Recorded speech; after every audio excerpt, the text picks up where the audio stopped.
Ang kwentong ito ay hango sa totoong buhay. Karanasan ito ni Nonong. Taong 1979. Alicia Isabela.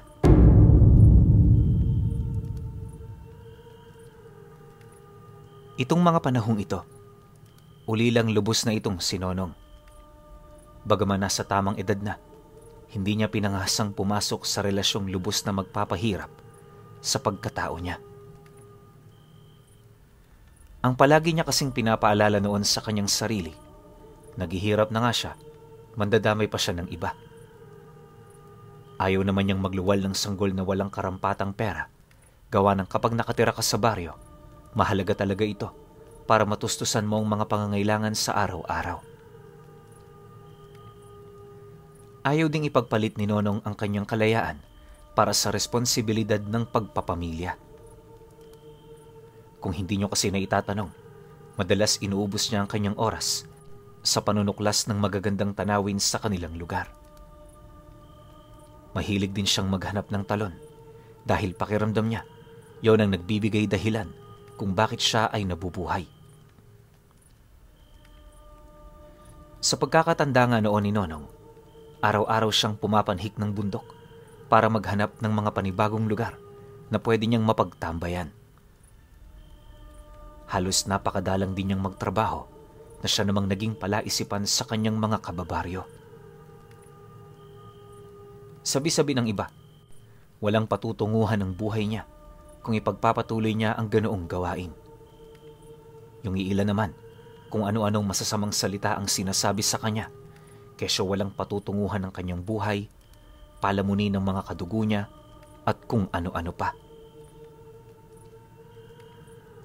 Gayunpaman sa kabila nito, hindi naman niya yun pinapansin.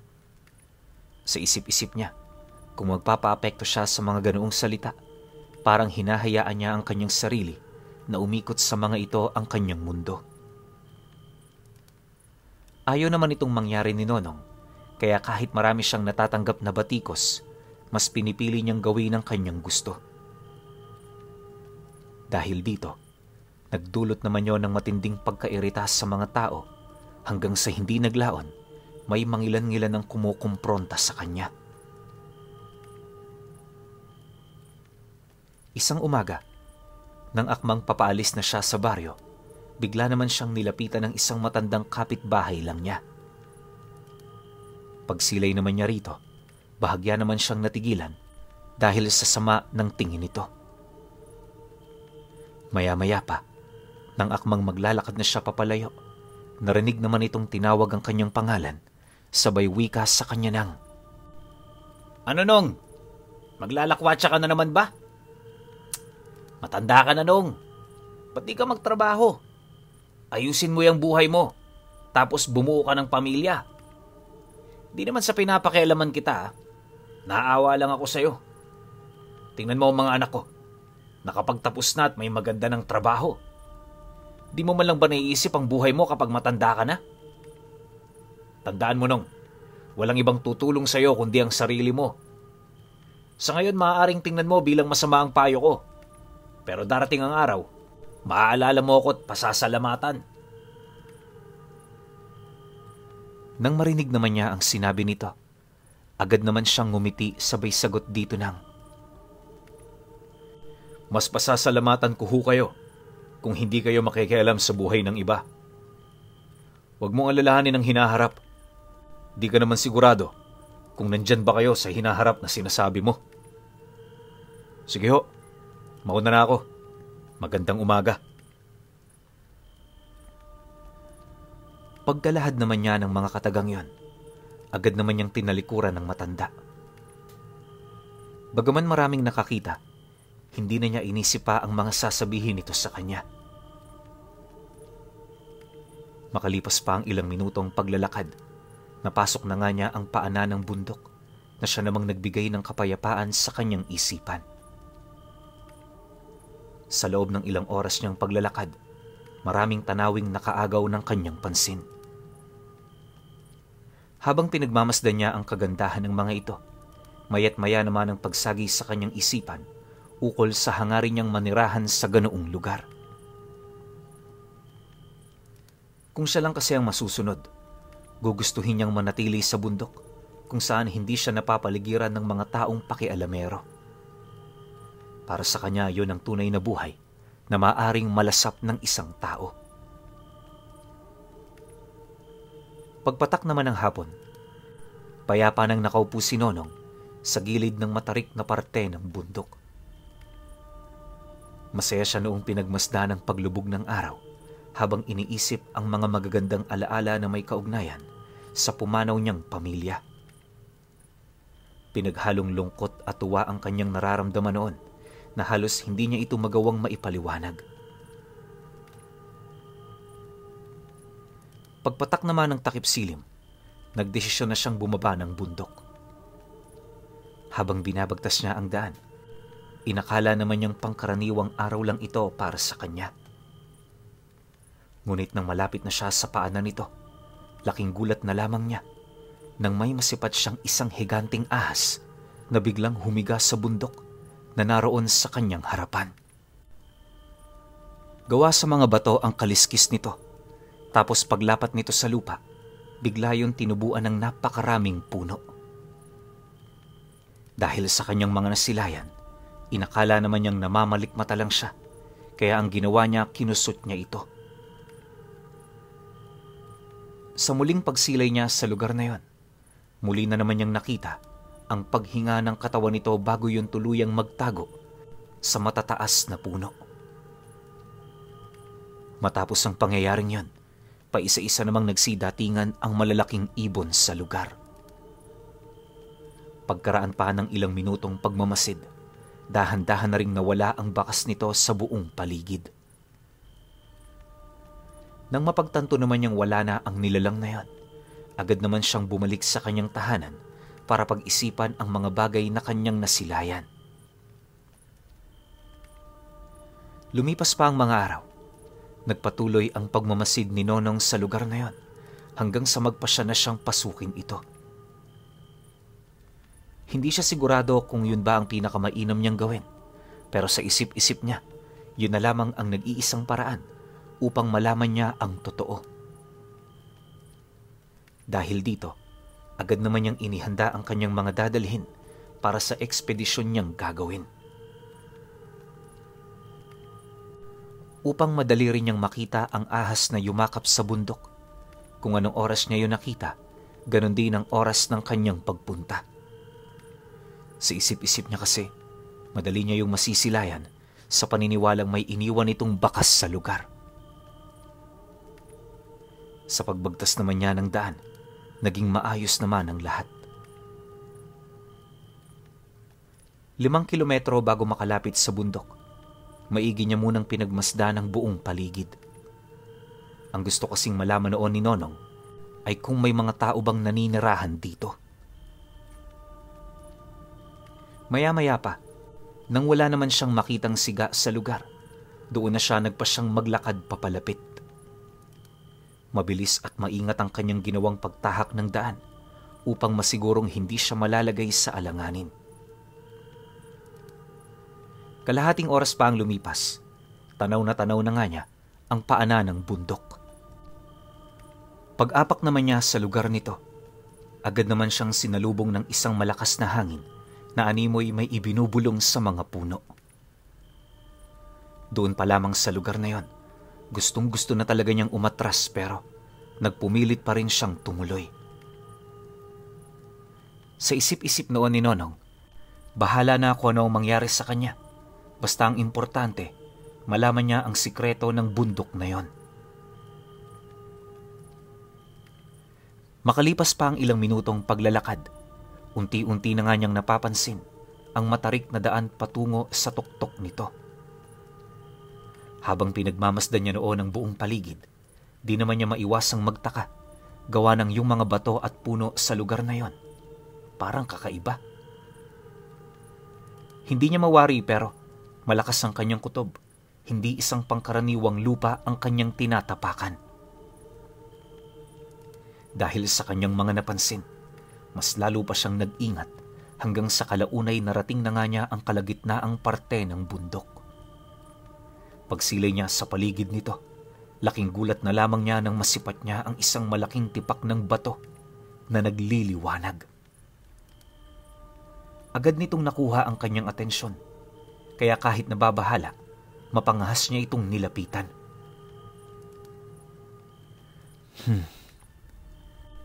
Ito siguro yung mata ng ahas. Wika ni Nonong sa kanyang sarili. Matapos naman niya itong maisip, hindi na rin niya naiwasang hawakan ng bato, kung saan una naman niyang napansin dito ay ang pagiging madulas nito. Sa pagpapatuloy ng ganoong pangyayari, unti-unti naman niyang hinanap ang bunganga ng nilalang upang yon ay pasukin. Malakas kasi ang kutob niya. Maraming kayamanan ang nagtatago sa loob ng tiyan nito. Yon ang gustong-gusto niyang makita dahil noon pa man talagang baliw na siyang makadiskubre ng mga mahalagang bagay. Ilang oras pa ang lumipas. Masyado nang malalim ang gabi. Maliit na gasera lang dinoon ang kanyang daladala, kaya medyo limitado ang kayang masilayan sa paligid. Ayon nga kay Nonong na, sa mga oras na yon, hindi takot ang kanyang nararamdaman. Pakiramdam niya kasi, ligtas siya sa bundok, na animoy binabantayan nito ng isang makapangyarihang nilalang. Hindi naglaon, pagtungtong naman ng hating gabi, doon na nga bumungad sa kanya ang isang malaking kuweba na pinalilibutan ng mga batong parang pangilang itsura. Maya't mayari ng mga paniking naglalabas-masok dito, kaya agad namang pumasok sa isipan niya na yun na nga ang lugar na kanyang hinahanap. Dahil dito, agad naman siyang pumasok sa kuweba na ang tanging bitbit lamang ay itak at sulo. Wala man siyang kasiguraduhan kung anong makikita niya sa loob nito. Buong tapang niya itong pinasok. Pagkaraan pa ng ilang minuto, nang hindi na niya maaninag ang loob ng kuweba, doon na siya unti-unting nakaramdam ng kaba. May kutob kasi noon si Nonong na isinara na ng ahas ang bunganga nito. Alam din niyang hindi na siya makakabalik sa labasan, kaya ang tanging ginawa niya, magpatuloy na lang sa paglalakad. Sa loob ng 3 oras na pagala-gala sa kuweba, maraming kakaibang bagay na ang tumambad sa kanya. Sa maniwala man kayo o hindi, nakasilay si Nonong sa loob ng ahas ng mga galyong siglo na ang tanda. Sa loob nito nagkalat ang mga lumang kayamanan na pawang mga ginto. Habang tumatagal din ang pagbaybay niya ng daan, doon pa mas lalong nag-iba ang mga nakikita niya. Pakiramdam niya nga noong mga oras na yon, sa loob ng katawan ng ahas, tila bang may isa pang mundong nagtatago. Bukod sa mga kakaibang hayop na makikita mo roon, may masisipat ka ring mga animoy ulap na nagbibigay liwanag sa paligid. Maya-maya pa, bumungad na rin sa kanya ang isang bundok na may patrayangulong hugis. Sa ibabaw nito may isang batong naglalabas ng isang nakakasilaw na liwanag. Nataon naman noong masyado itong malayo sa kanya, kaya hindi niya maaninag kung ano ang pinagmumula ng bagay na yon. Maya-maya pa, nang maramdaman niyang mahiwaga ang bundok, agad naman niyang tinahak ang daan patungo rito. Ayon sa kanya, habang tumatagal ang pagbaybay niya ng daan sa loob, unti-unti na ring nawawala ang kagustuhan niyang bumalik pa sa labas. Akala niya, ligtas talaga ang loob ng ahas na yon, pero hindi pa man siya gaanong nakakalapit sa lugar na yon, may 2 lalaking bigla na lamang sumunggab sa kanya. Pagbagsak naman niya sa damuhan, agad naman niyang nasilayan ang mga kakaibang anyo nito. Tadtad ng tuhog ang mga mukha nito, tapos punong-puno ng libag ang kanilang mga katawan. Pagsilay naman ng mga ito sa kanya, sapilitan naman siya nitong kinaladkad patungo sa mataas na talahib na parabang may iniiwasan ng mga ito sa lugar. Pagdating naman nila doon, pilit naman siya noong nagpumiglas, pero patuloy pa rin siyang pinapatahimik ng mga ito. Hindi naglaon, doon na rin siya unti-unting nakarinig ng mabibigat na yapak sa buong paligid. Pagsilip naman niya sa damuhan, tumambad sa kanya ang malalaking tao na punong-puno ng baluti sa katawan. Nag-aangil din ang mga nilalang na yon, tapos sa likuran nilang bahagi, may nakatiklop na malalapad na pakpak na gawa sa balat. Labis ding nakakabahala ang mga sibat nitong dala, lalong-lalo na ang dulo nitong punong-puno ng bakal na tinik. Paglayo naman ng mga nilalang na yon, sapilitan naman siyang pinainom ng dalawa ng tubig na may halong likido. Matapos naman nila itong gawin, bahagya namang natigilan itong si Nonong nang maunawaan na niya ang mga bagay na sinasabi nito. Dahil sa pangyayaring yon, sinimulan na niyang kausapin ng mga ito upang magkaroon siya ng ideya sa lugar na kinaroroonan niya. Tagalabas ka, no? Paano ka nakapasok dito? Hindi ka na dapat dito pumunta pa. Alam mo ba bilangguan ng lugar na ito? Wala ritong umiiral na batas at ang kasalukuyan ditong naghahari, mga sabaak. Aswang ang tawag sa kanila sa mundo ninyo, pero yung mga nahanay sa sinaunang lahi. Yung nakita mo kanina, mga mandirigmang sabaak. Kung nakita kanila kanina, mararanasan mo ang pinakamasalimuot na paraan ng pagkamatay ng isang tao. Sisibatin kanila ng paulit-ulit at kagaya ng ating Panginoon, itatali kanila sa puno habang ginagawa ito. Ang may iwan mo namang labi, ipapakain nila sa mga alaga nilang marmag. Paliwanag ng lalaking nagpainom sa kanya ng likido. Dagdag pa nito na, ang mga marmag ay parang mga aso kung titingnan.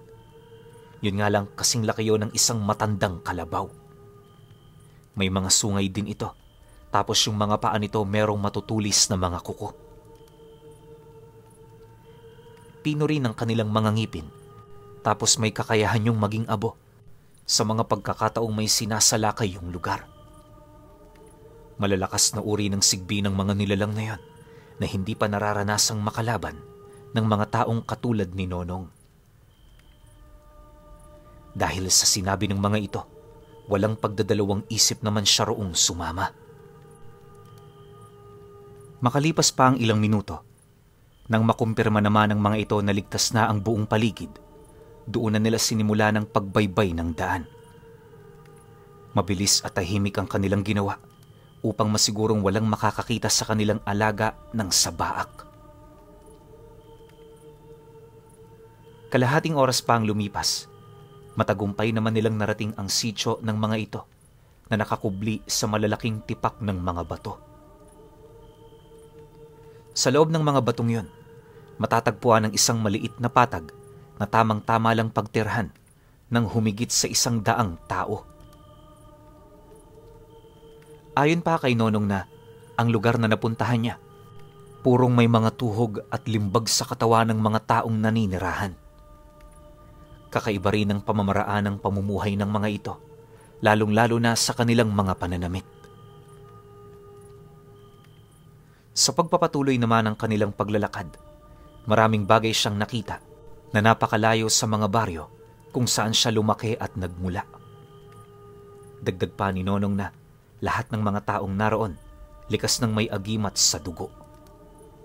Balot na balot din ang kanilang mga katawan ng mutya at ang pamamaraan nila ng pakikipagtagisan sa kanilang kapwa ay sa pamamagitan ng pagbibilang ng mga buhay na mutyang nakabaon sa kanilang katawan.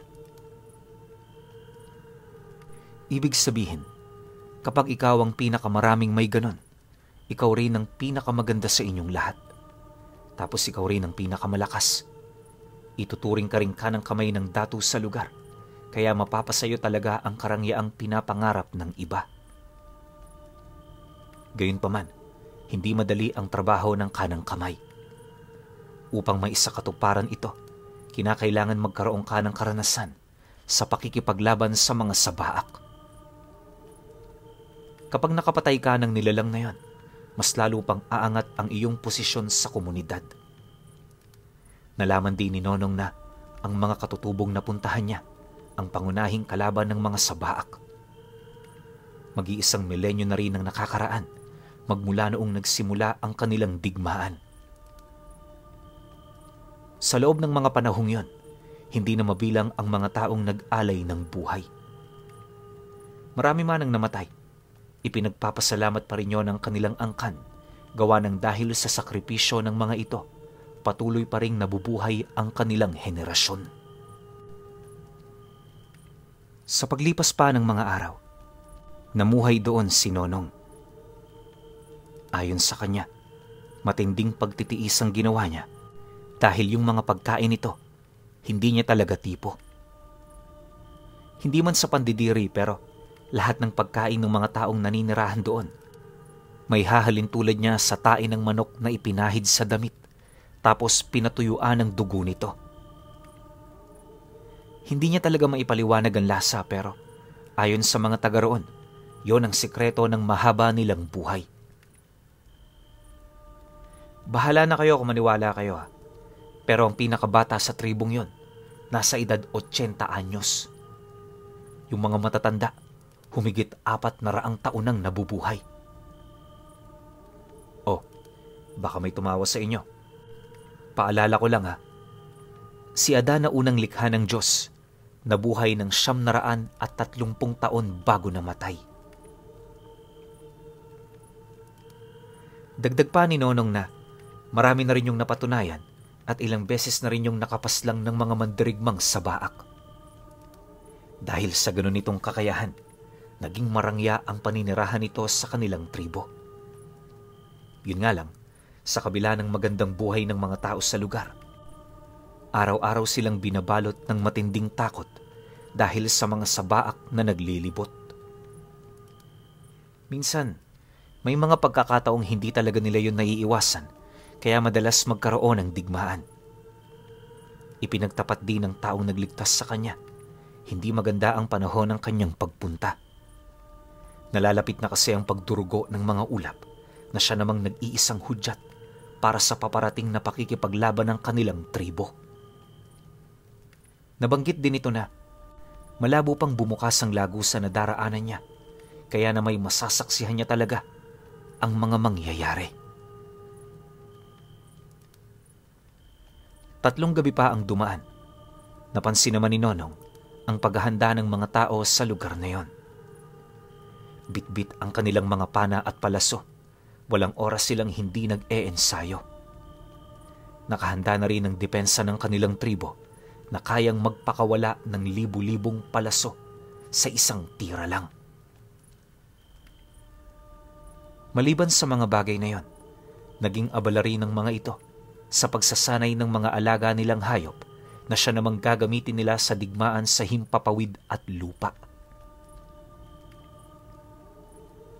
Matapos naman niyang masilayan ng mga bagay na yon, halos pakiramdam niya katapusan na ng mundo. Pagtungtong naman ng gabi na pinakahinihintay nila, tahimik na ang lahat ng mga tao sa tribo. Bawat isa nakahawak sa kanilang mga armas, naghihintay ng hudyat. Makalipas pa ang ilang minutong pagmamasid, pagsilay naman nilang dumudugo na ang ulap na dumaan sa kanilang lugar, agad namang nagbigay hudyat ang pinuno ng tribo sa mga kapatid nitong bihasa sa pagmamaniobra ng malalaking ibong pagmamay-ari nila. Nang marinig naman ito ang hudyat, agad naman yung pumaibabaw sa kalangitan, dahilan para makita ito ng grupo ng mga sabaak na kasalukuyang nagmamarcha papalapit sa kuta nila. Nang masipat naman yon ng mga nilalang, parang mga insekto naman yung nagsiliparan. Segundo lang din ang pagitan nang magsimula na ang labanan sa pagitan ng magkabilang panig.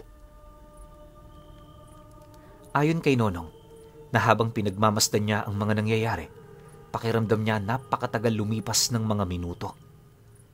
Bukod kasi sa may mga nasisipat siyang bumabagsak segundo, labis din niyang ikinabahala ang pagsalakay ng mga marmag kasama ang iba pang alaga ng mga sabaak. Mabuti na lang Matatag ang depensa ng lugar na yon, kaya kahit ibuhos na nito ang kabuuan nilang lakas, hindi pa rin nila yun kayang mapasok. Gayunpaman, sa kabila ng lakas na ipinapamalas ng mga taga-tribo, hindi pa rin gaanong nagpakakampante itong si Nonong. Mula sa malayo kasi, kumpul-kumpul pa ng mga sabaak ang mabilis na lumalapit sa lugar kung saan sila naroon. Dagdag pa niya na, kahit gaano man kalakas ang mga taga-tribo, naniniwala siyang hindi pa rin sapat ang dami ng mga ito. Pero sa hindi malamang dahilan, habang tumatagal ang digmaan, napapansin niyang bilang pa lamang ng mga daliri ang namamatay sa panig nito. Isipin ninyo, bukod sa gumagamit yon ng mga elemento, may kakayahan din yung kumontrol ng mga armas. Sa kumpas lang din ng kanilang kamay, kaya nilang payanigin ng lupa at magtawag ng kidlat. Naglalaho rin ang iilan sa kanila, dahilan para makaya nilang atakihin ang mga sabaak ng nakatalikod. Dahil sa ganoong pangyayari, mas lalo lamang tumaas ang pag-asa ng mga ito na maitataboy nila ang mga nilalang na yon sa kanilang lupain. 3 oras pa ang dumaan. Nagpatuloy ang digmaan kung saan tanging mga sigaw at pag-angil ang kanilang mga naririnig. Binalot na rin ng makapal na apoy ang buong paligid dahil sa mga taga-tribong kumukontrol sa ganoong elemento. Ayon pa kay Nonong na, isa sa nagpamangha sa kanya ay yung mga matatandang namumuno sa mga ito. Hindi lang kasi elemento ang kaya nitong gamitin, bagkus ay may kakayahan din yon. Naburahin ng mga sabaak hanggang sa mamatay ang mga ito na walang iniiwang bakas. Isang hawak lang din ng matanda, kaya niyang ihiwalay ang kaluluwa ng mga nilalang na yon. Hindi rin problema sa kanyang makakapal nitong mga baluti dahil ang kamao niya may kakayahang tumagos sa bakal para tumama sa sariwang laman ng nilalang. Dahil sa ganun itong abilidad, kahit gaano karami ang mga sabaak na nagtutulong-tulong, hindi yun kayang pantayan. Makalipas pa ang ilang minuto, nang maglaho na ang dugo sa mga ulap, napilitan na ring umatras ang mga ito. Sa pagbalik ng katahimikan sa paligid, naiwan ng mga taga-tribong umiiyak dahil sa mga natamo nitong matinding pinsala.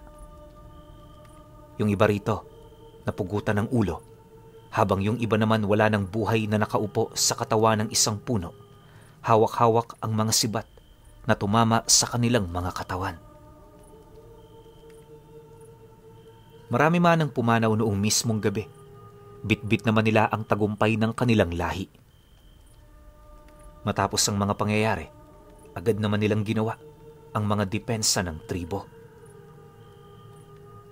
Kahit pagod na pagod pa, pinili talaga nilang pandayin ito upang mapaghandaan ang mga susunod na pag-atake ng nilalang. Bago rin siya dalihin ng mga ito sa labasan, napag-alaman naman niyang 5 tribong hindi malayo sa dugo ng mga ito ang nalipol dahil lamang sa pagdugo ng ulap. Pagtatapat pa ng mga ito na, sa susunod na mangyayari ang bagay na yon, walang makapagsasabi kung ilang hiwalay na tribo naman ang babagsak sa mga nilalang. Matapos namang marinig ni Nonong ang sinabi ng mga ito, mas lalo siyang nagmalabis na lumabas sa lugar na yon. Ayon sa kanya, hindi na niya matandaan pa ang nilagusan niya pero pagmulat ng kanyang mga mata, nasa paanan na siya ng bundok. Magmula rin noong nakabalik na siya sa mundo ng mga tao, pinili niyang itago ang lahat ng karanasan niyang yon. Kaya rin siya nagkaroon ng masaya at marangyang buhay noon, ay dahil sa ibinigay na kayamanan nung mga taga-tribo. Pero alam niyo, pinuno, ilang dekada man ang lumipas magmula noong naranasan niya ito, kailan may hinding-hindi niya makakalimutan ang nangyari sa kanya noong minsang pumasok siya sa bunganga ng dambuhalang ahas na bato.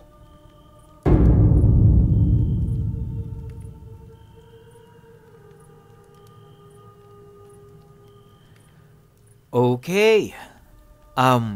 Opinyon ko sa kwento. Ahas na bato. Sino naalala nyo sa kwento kapag ganyan? Lolo Ruben, di ba? Pero ito kakaiba tong kay Nonong. Kasi nilunon siya ng ahas. So, ibig sabihin, nasa loob siya ng bituka ng ahas na yon. Galing, no? Hindi ko masabi na kabilang dimensyon eh. Kasi, nandito pa rin naman sa mundo natin. Pero nung nilulun siya, para siyang napunta sa ibang lugar.